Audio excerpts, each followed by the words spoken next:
बिहान पक्कको यस्तो मिठो निन्द्रामा ज्याम म निदा बेलामा त आमा आएर भन्नुभयो मलाई त गाँठे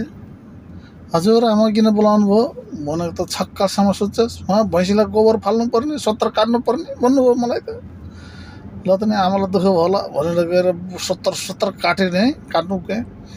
70 काट्नु काट्दै गएको त एउटा 70 को डालामा त झिमिरीले पोला लगाएर बसिरहेछ दुश्मन भएर छ्याप डाला के काटेको थिएँ त्यो झिमिरी त बर्र आएर कसैले गालामा कसैले काना कसैले ढाडामा टोकेर काटे मलाई त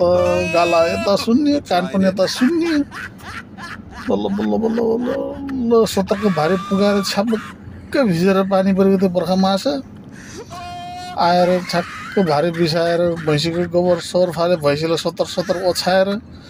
ट्याक्कै भित्र छिरेको मात्र के थियो बाबा त रिसाउनु भयो गाँठे यार बिहान रौसी खाएर कसैको झगडा गरेर आइस कसले हान्दै तेरो नाखामा गालामा फुलाएर आइच्छस् भन्नुहुन्छ गाँठे यत्तेरी बाटो बाबा यसो भएको भन्दा त बाबाले पताउनु भएन पछाडि आमाले भन्दैपछि बल्ल बाबाले पताउनु भयो छोराले पनि काम गर्न लाग्छ भनेर सेवा सिबन दिनुभयो गाह्रो छ नि।